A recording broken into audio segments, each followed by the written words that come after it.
Waalaikumsalam warahmatullahi wabarakatuh. Perkenalkan, nama saya Sururi dari sumber Simo Boyolali dan dari Simo 2. Di sini mau tanya Pak Ustadz, bagaimana hukumnya menelan telur mentah? Hah? Apa? Hukumnya menelan telur mentah. Ya. Oke. Nomor 2, titipan menika. Bagaimana hukumnya? Apakah umat Islam itu harus bisa membaca Al-Quran? Saya ulangi. Apakah umat Islam itu harus bisa membaca Al-Quran? Hukumnya bagaimana? Dan bagaimana kalau membaca Al-Quran itu hanya latinnya saja? Ini hukumnya bagaimana? Sekian. Wassalamualaikum warahmatullahi wabarakatuh. Waalaikumsalam warahmatullahi wabarakatuh. Hukumnya menelan telur mentah. Ini biar strong gitu. Nah, telur kampung itu konon kabarnya bisa untuk meningkatkan fisik stamina. Wallahu alam betul apa tidak, kita juga tidak tahu. Hukumnya bagaimana? Boleh-boleh saja, monggo nek panjenengan kerso. Ya. Ini tidak ada perintah dari Nabi, tidak ada larangan dari Nabi, berarti sesuatu yang mubah, boleh. Kemudian yang kedua, apakah umat Islam itu harus bisa baca Al-Quran? Semaksimalnya. Kalau ternyata kenalnya Islam sudah usia sepuh misalkan, untuk belajar sebagaimana waktu dulu muda itu sulit. Maka faqra'u ma tayassara lakum minal Quran, itu dalam sholat baca yang paling mudah. Itu semaksimalnya begitu. Kalau sudah usia sepuh, ya, memang Quran itu Allah mudahkan bagi siapapun yang mau berusaha, akan Allah tunjukkan jalan. Bahkan Nabi kita bersabda, barang siapa yang belajar Al-Quran kemudian dia terbata-bata, mengalami tingkat kesulitan yang tinggi, tetapi dia tidak putus asa, terus berusaha belajar, janji Nabi falahu ajroni, dia dapat 2 pahala. Bagi yang belajar langsung lancar, dia dapat 1 kebaikan, 1 pahala. Oh, kalau begitu saya tak pura-pura terbata-bata saja, gitu. Itu Allah yang maha mengetahui, ben entuk 2 pahala. Kalau begitu saya tak berusaha atau pura-pura terbata-bata, itu Allah maha mengetahui. Diajari alif lam mim alama. Alif lam mim, alif lam mim, pendek terus, berusaha terbata-bata biar dapat 2 pahala. Itu Allah maha mengetahui. Tetapi bagi yang memang betul-betul kesulitan, ya tak betul, falahu ajroni, falahu ajroni, 2 pahala.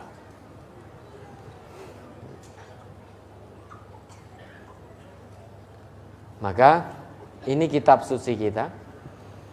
Sesulit apapun kita berusaha untuk belajar, terus jangan pernah bosan untuk belajar bisa membaca Al-Quran.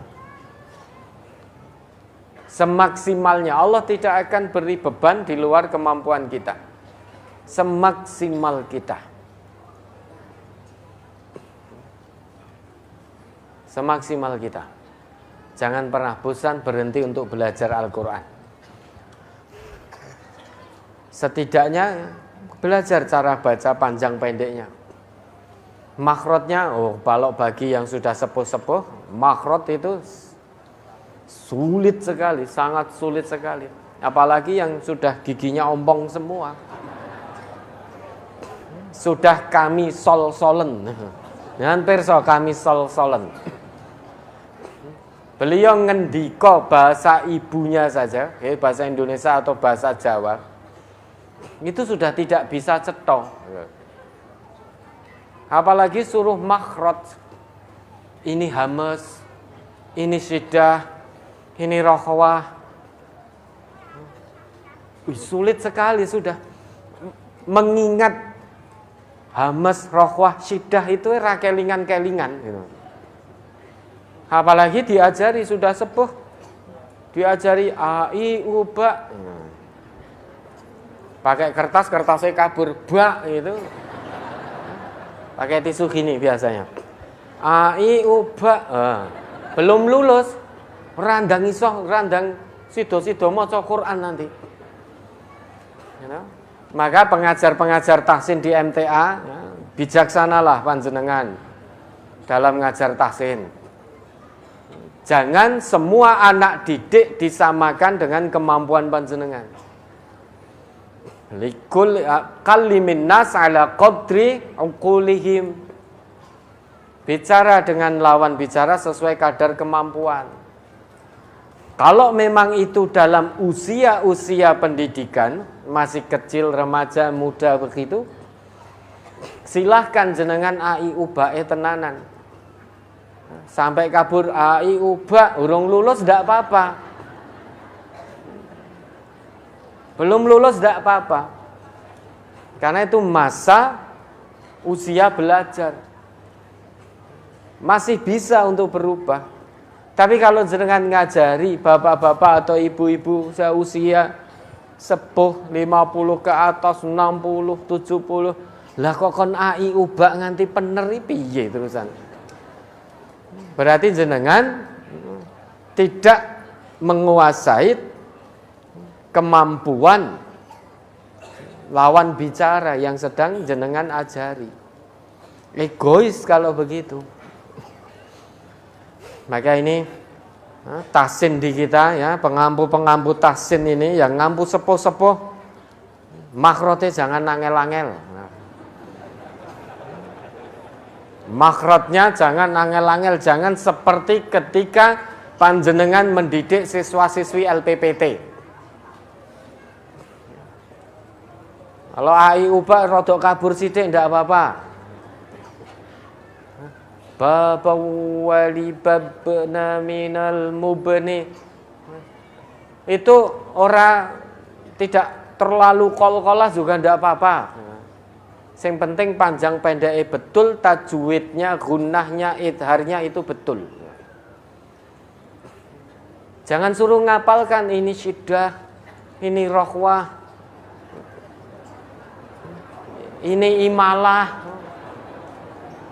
Lah sekarang sudah sepuh, mau mengingat bacaan itu, istilah-istilah itu sulit sudah. Sulit. Iki tadi bacaan apa ketemu, iki bacaan apa syiddah, apa rokhwah. Untuk nyebut rokhwah saja sulit. Raukhah itu kan. Rokhwah, raukhah. Rokhwah, raukhah gitu kan. Sulit sudah.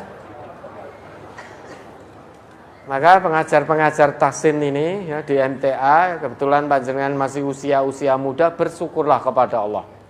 Saat jenengan dalam usia prima, usia muda, Allah jadikan tahsin menjamur. Dulu waktu bapak-bapak kita, generasi awal dakwah di MTA, tidak ada namanya tahsin-tahsin itu. Pondok tahfidz itu hampir-hampir tidak ada.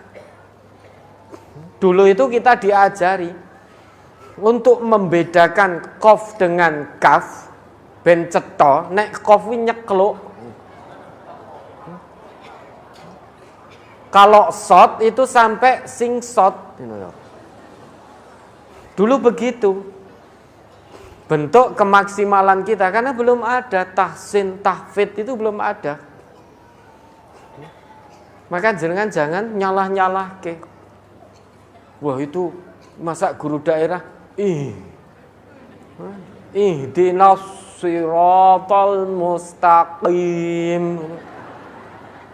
Kaya ngono dadi guru daerah. Sombong sekali panjenengan. Bersyukurlah kepada Allah. Saat jenengan di usia muda, usia prima, Allah hadirkan tahsin, menjamur di mana-mana ada. Di mana-mana ada. Dulu beliau-beliau itu enggak ada. Bahkan banyak yang otodidak gitu. Menurut pengakuan beliau, Ustadz Yoyo itu belajar baca Quran otodidak. Enggak ada gurunya. Otodidak. Tapi betul-betul bahwa walaqad yassarnal Quran lidzikri fahal min muddakir. Beliau kenal bahasa Al-Quran meskipun beliau sendiri mengaku sudah frozen. Istilah bahasa Inggris beliau itu sudah frozen. Ya kalau kita kami sol-solen ibaratnya. Gimana mungkin? Beliau sudah sepuh otodidak. Otodidak sehingga makhrajnya tidak akan sesempurna panjenengan yang masih muda. Saya itu huruf dot, shot, dot itu mbok sampai kapan toh? Lidah saya nggak bisa naik ke atas. Pinggir lidah saya ini, itu saya tahu teorinya. Gitu. Teorinya begitu, menyentuh ini, gigi atas ini, geraham sini. Baik dua-duanya maupun salah satu tepinya. Tapi tidak bisa naik saya. Tidak bisa. Dicoba, sudah dicoba semaksimalnya. Maka jangan kemudian, wah naik makmum di belakang imam yang makhrajnya masih salah-salah, sholatnya tidak diterima. Kata siapa? Apa kata panjenengan? Oh merubah arti. Coba sekarang. Kalau ihdinas siratal mustaqim dan ihdinas siratal mustaqim artinya kalau yang nyekluk itu jadi apa artinya? Coba saya tanya, shotnya yang singsot itu jadi apa artinya? Qafnya yang nyekluk artinya jadi apa? Inilah kemaksimalan bapak-bapak dulu. Biar tidak bercampur dengan kaf maka nyekluk. Lah, ini sudah puluhan tahun. Sampai beliau usia 65, sampai 66, hampir 70 baru tahsin ada. Barangnya sudah puluhan tahun. Sudah berusaha. Nah nanti nek jenengan ajari AI ubak 10 tahun ora rampung gitu loh. Apakah mau baca Quran harus bisa AI ubak dulu? Maka pentingnya melihat siapa yang sedang diajari. Kalau yang diajari memang usia-usia produktif, dia memang tergabung dengan dalam LPPT kita, berarti dia menjadi siswa LPPT. Nah, itu silahkan dididik dengan standar LPPT. Namun jika beliau sudah memang sudah sepuh-sepuh, sudah diajari saja cara baca. Makhraj hanya diberikan saja. Makhraj, oh ini begini, namanya ini. Sudah besok jangan ditanya. Loh ini ternyata ada Bapak Ibu. Sudah kita beri amanah, pokoknya ngajari semudah mungkin, semenyenangkan mungkin. Rasa terlalu wangel-wangel. Yang penting panjang pendeknya tajwid, idhar, ghunah, ikhfa, idgham bila ghunah dan lain sebagainya. Ternyata setelah beberapa pertemuan besok ada ditanya satu-satu ini apa bacaannya. Ini rohwah apa sidah apa ini akhirnya doram lebu wes. Iya. Bukan yang bersangkutan malas masuk. Karena sudah berusaha semaksimal mungkin, tapi gurunya saja yang tidak mengetahui kondisi peserta didiknya. Wong sudah sepuh-sepuh kok. Suruh sidah, suruh rohwah, suruh imalah, suruh ini. Apa itu tidak penting? Penting. Penting itu. Saya tidak mengatakan tidak penting, itu penting. Tetapi ingat, kalimin nas ala qadri uqulihim. Ajari sesuai dengan kadar kemampuannya. Artinya sesuai kemaksimalannya. Maka guru-guru tahsin jangan menyebabkan bapak-bapak yang ingin belajar baca Al-Quran jadi malas. Hanya gara-gara pressure, tekanan-tekanan yang jenengan berikan. Oh ini harus gini, harus gini, harus gini. Mosok ngono tok ora iso. Ngene gampange kaya ngene kok. Iya bagi jenengan. Bagi jenengan mudah. Tapi bagi bapak-bapak itu satu tingkat kesulitan luar biasa untuk 100% makhrajnya betul. Wong jenengan ajari panjang pendek saja itu juga mengalami kesulitan. Iya tak. Namun jangan khawatir Bapak Ibu. Jangan terbata-bata, tapi terus berproses, terus belajar, dapat 2 pahala. Dijanjikan dari Nabi tadi. Dapat 2 pahala. Nah itu kitab suci kita. Maka semaksimal mungkin kita berusaha untuk belajar cara membacanya. Karena kalau bukan kita siapa lagi? Kalau umat Islam tidak semangat untuk belajar membaca Al-Quran, apalagi Islamnya sejak lahir, sudah puluhan tahun jadi orang Islam tapi tidak punya ghirah untuk belajar Al-Quran, maka keislamannya ya, eman-eman, belum sumul. Tadabbur Quran itu penting. Baca. Kemudian bagaimana jika baca Quran hanya Latinnya saja? Maksudnya pripun? Baca maknanya atau baca Arab tapi ditulis Latin? Arab ditulis Latin. Bagaimana? Ya semaksimalnya begitu. Kalau memang saat ini baru itu mampunya, terus meningkat.